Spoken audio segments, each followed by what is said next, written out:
فاسألوا أهل الذكر إن كنتم لا تعلمون.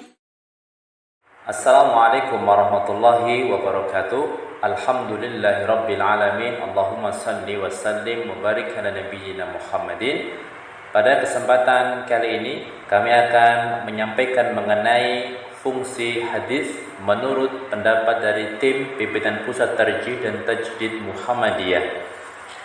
Adapun pertanyaannya ialah apakah hadis itu dan apa fungsinya? Menurut tim pimpinan Pusat Tarjih dan Tajdid Muhammadiyah adalah sebagai berikut.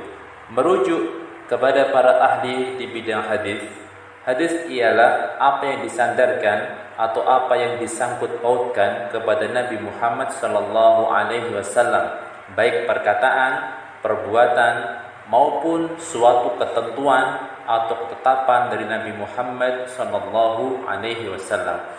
Maksud dari ketentuan itu ialah sesuatu yang diperbuat oleh seseorang, yaitu di kalangan para sahabat radhiyallahu anhum pada waktu itu. Kemudian Nabi Shallallahu Alaihi Wasallam melihatnya, namun beliau tidak memberikan reaksi apa-apa. Keadaan seperti itu dari sisi ilmu hadis dinamakan hadis takriri. Nabi Shallallahu Alaihi Wasallam adalah sebagai penyampai atau membalik yang berasal dari Allah Subhanahu wa taala untuk mengabarkan berita gembira dan peringatan kepada umat manusia mengenai apa-apa yang diterimanya dari Allah Subhanahu wa taala, yakni wahyu yang berupa Al-Qur'an sebagai sumber hukum agama Islam yang utama dan pertama. Al-Quran sebagai sumber hukum agama Islam yang menuntut pengamalan dalam setiap aktivitas kehidupan, maka memerlukan tuntunan teknis bagaimana pengamalannya atau pelaksanaannya. Tuntunan pelaksanaan itu diberikan oleh Nabi Shallallahu Alaihi Wasallam dalam kapasitasnya sebagai utusan Allah Subhanahu Wa Taala. Seperti bagaimana cara bersuci, bagaimana cara salat, bagaimana mengimplementasikan keadilan dalam keluarga dan masyarakat dan lain sebagainya. Dalam pengertian memberikan tuntunan mengenai bagaimana cara-cara pelaksanaan terkait syariat Islam itu, Nabi Shallallahu Alaihi Wasallam bersabda dan berbuat. Terkait pengertian perbuatan dalam hal diamnya Nabi Shallallahu Alaihi Wasallam juga dinilai sebagai perbuatan yang dapat dijadikan sebagai sumber hukum agama Islam. Yang kedua setelah Al-Quran, yakni Al-Hadis. Pernyataan ini menurut perumusan dalam fikih dari para ahli usul fiqh.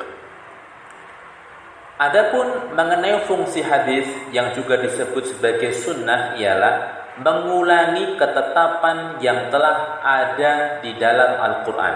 Kemudian yang kedua adalah merinci ketetapan yang terdapat dalam Al-Quran yang mempunyai sifat mujmal atau garis besar, atau mengkhususkan sesuatu yang masih umum, atau menjelaskan yang masih muskil, maksudnya sukar untuk dipahami. Kemudian yang ketiga adalah menambah ketetapan yang belum disebutkan di dalam Al-Quran, seperti larangan seseorang menikahi anak kemenakan, atau sering disebut juga dengan keponakan, yaitu anak saudara, baik adik maupun kakak, bersamaan dengan saudara ibu atau ayah kemenakan. Sedangkan di dalam Al-Quran yang disebut hanyalah istri atau calon istri saudara perempuan, maksudnya haram untuk dimadu. Juga larangan atau meminang wanita yang sedang ihram. Demikian, wallahu a'lam bishawab.